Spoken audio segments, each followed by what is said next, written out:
Recently, we took a trip to the Philippines, which is where you're from. Mm-hmm. Our trip at the beginning did not go as planned. Intense rain and floods forced the suspension of classes and work in government offices across Metro Manila and nearby Philippine provinces.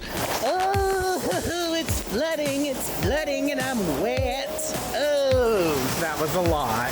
Disaster management officials expect no letup in the severe weather, with another potential storm already being forecast. Yeah, so I wanted to take him to Baguio. But that wasn't possible. Yes. So instead, we had to stay in Manila, shelter in place, and patiently wait for our laundry to get dry.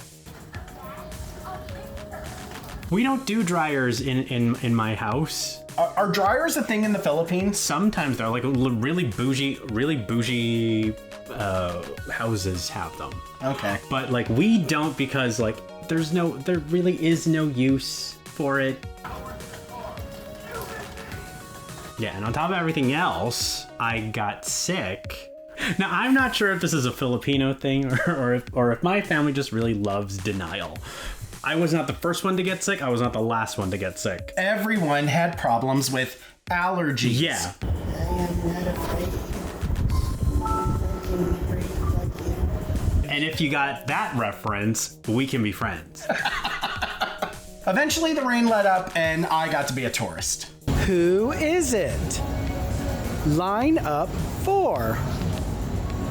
Hungry Dino. Actually, that one's pretty cool. 440. One of the things I enjoyed most my first trip to the Philippines was looking out the window in the car and just looking at the infrastructure and the buildings. Yeah.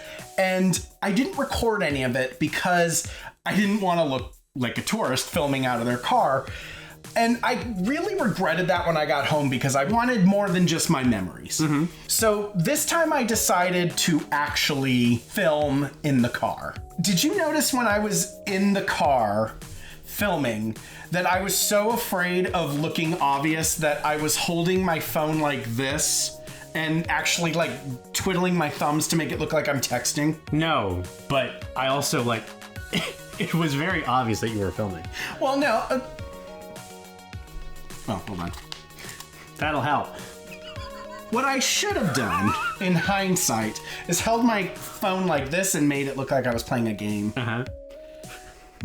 One thing I wanted to capture were billboards, but due to the monsoons, most were taken down.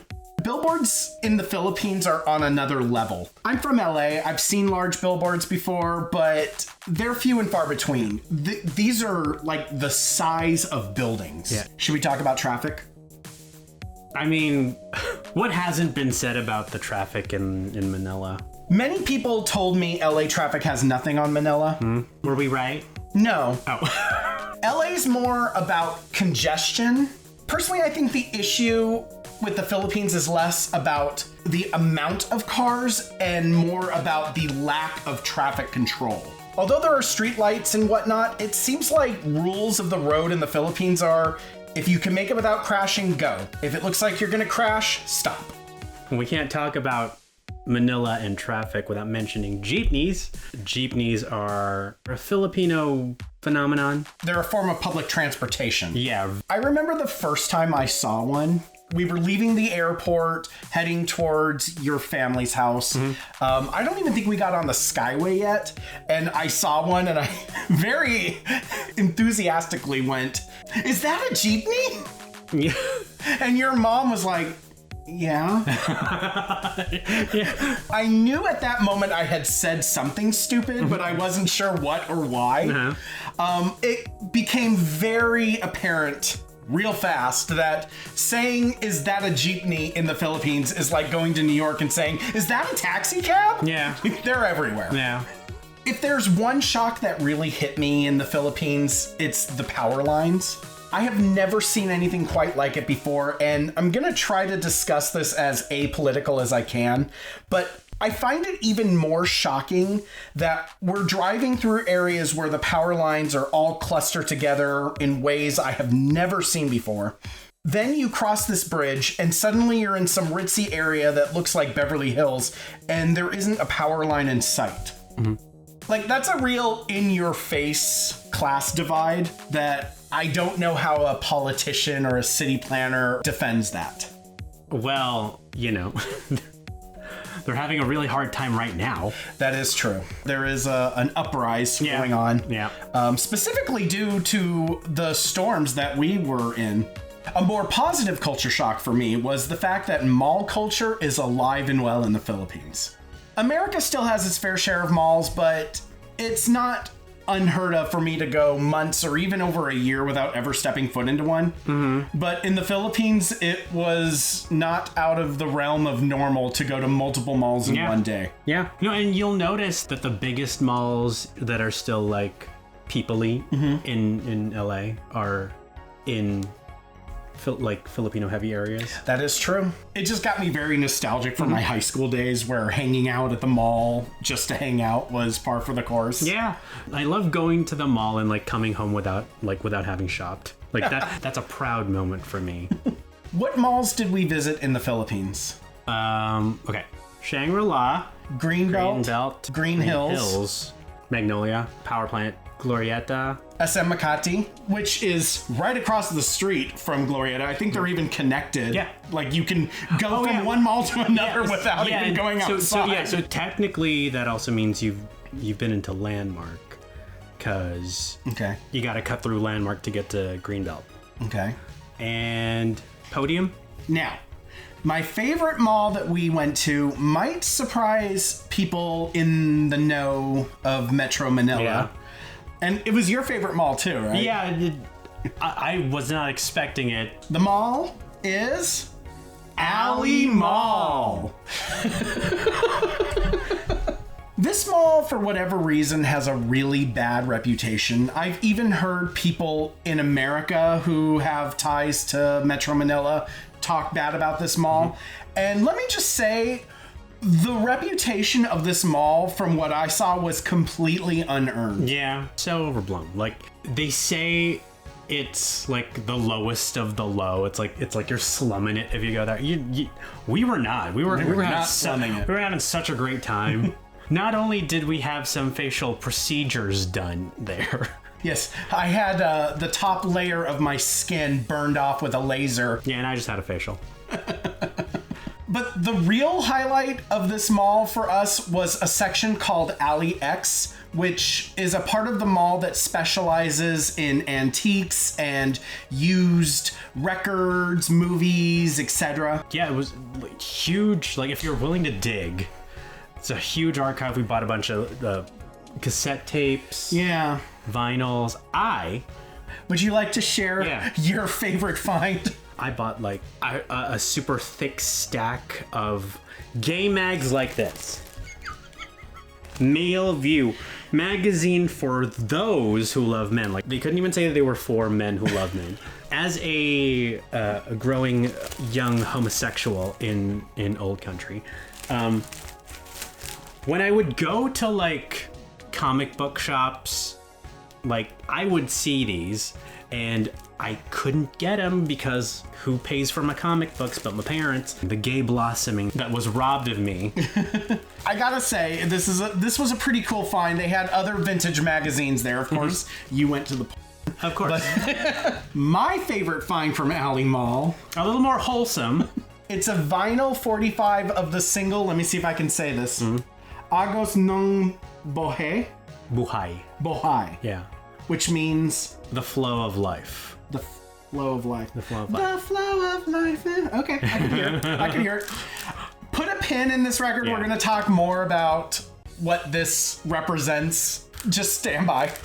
Speaking of shopping in the Philippines, I also discovered a website called Carousel, which people sell their stuff and it's local. What makes it different is not only can you just meet up and claim your item like Facebook Marketplace, but the Philippines also has delivery services like Lala Move. Yeah. So you can pay a very small fee, and within an hour, someone on a motorcycle comes and hands it to you. Yeah. But some of the things that I found on Carousel, because I'm an avid physical media collector, I love movies. One of the things that I wanted to do in the Philippines was buy movies on VCD, because that's a video format that was really popular in the 90s, but was not a thing. I don't even think it was an official release in America. And so I wanted to buy not just movies on VCD, which I bought a lot, but I wanted to buy Filipino movies on VCD. And my two favorite that I found,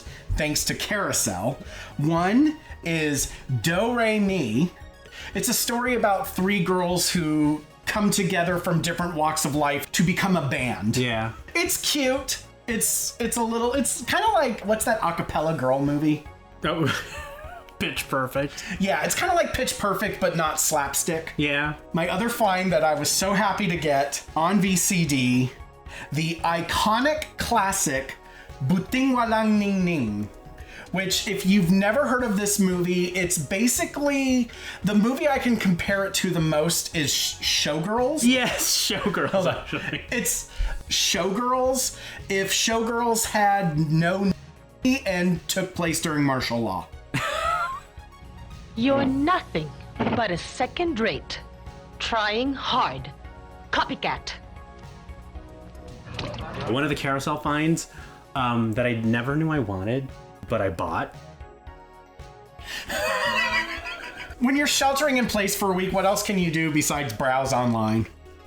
And by the way, we made sure that we did it on non-rainy days. Well, except for that one time where there was a miscommunication and all of a sudden, in the middle of a monsoon, I got a delivery and I felt like such a jerk. I was like, I didn't know. I'm so sorry that you came out here to deliver me this Madonna CD. Oh, I'm going to hell.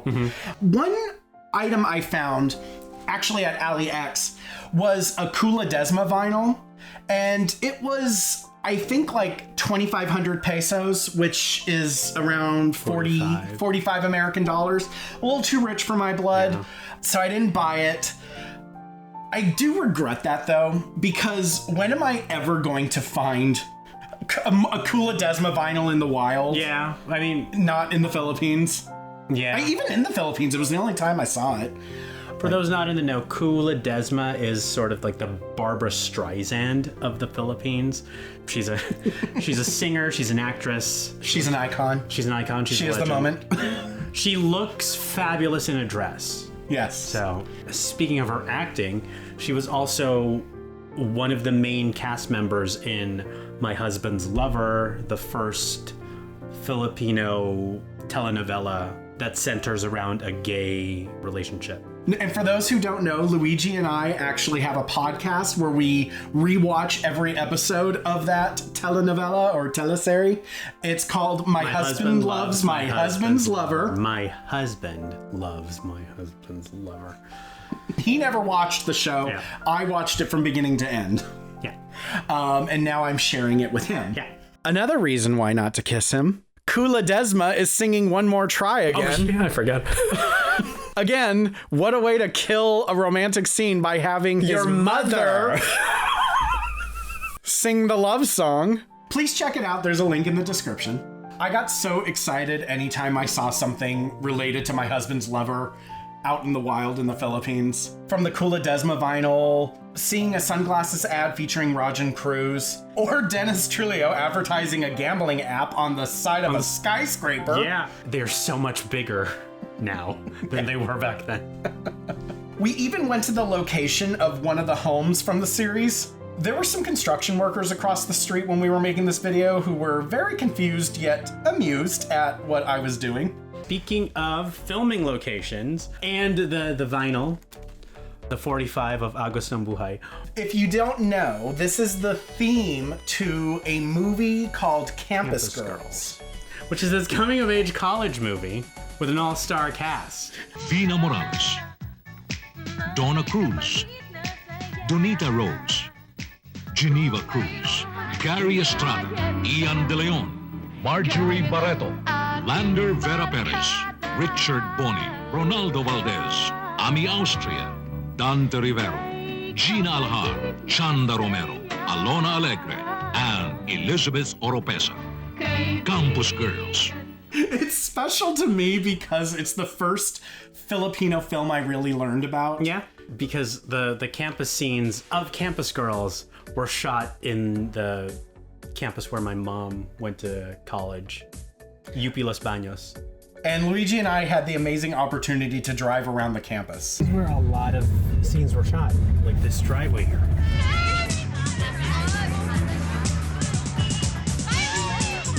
This is where Donita slapped the boyfriend. Kasim pala. That's the auditorium is where Donna Cruz asks the guy to do her homework. Wala na yata akong pag-asa dyan sa kaibigan mong yan eh. Pa-underdog effect ka pa. Huwag kang mawawala ng pag-asa. So I know that shopping at a mall with a bad reputation and going to the filming locations of movies that outside of the Philippines would be considered obscure isn't typical. It's a little unconventional. Oh, yeah. Which is par for the course for us. We're pretty unconventional whenever we do anything. But if there was one thing that we did do in the Philippines that is considered very conventional, babe, The beaches. Boracay. Which getting to was interesting. First, there's a plane ride out of Manila. Then at the airport, you're put on a shuttle, which takes you to a boat, which takes you to another shuttle, and voila, you're at Station 1 of Boracay. Which is sadly no longer the party beach that I remember it was. It's very family friendly now, and if you want to party, it's the other stations. Which I didn't. Yeah. Another big change at Boracay, thankfully, was getting there, although many steps. The way you described it to me before we got there, it made it sound like I was going to get there within an inch of my life. Back in the day, it was a small like 20-seater plane. No. That had like propellers. No. Yeah, I think your cousin said that like the plane, they used to have to start it by like... Yeah. Oh God, no. No. I will say I'm not exactly a beach person. As someone who has lived in LA their whole life, I think the last time I went to the beach before this trip to Boracay was 2011. But it was beautiful. I even went in the water. It's this blue water that I have never seen before. It's this soft sand that I have never felt before. Yeah. The thing about Boracay, like the sand, it's powdery white, and because it's so bright, it doesn't absorb the heat, so you can actually walk. Yeah, you can walk. Yeah, on a hot day, even in summer, you can walk the sand. So that's basically our trip to the Philippines.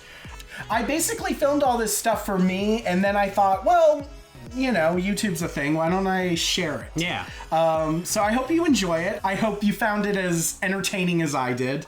I cannot wait to go back. I miss it. I miss your family. I miss, it's a place I really, I don't want to, like, it's a cliche to say that, like, the second I got there, I belonged. But, like, I never felt like I wasn't I never felt like I wasn't home. Yeah. We're, as a country, as a people, we're very welcoming. Thank you for watching. And as I like to say, until next time.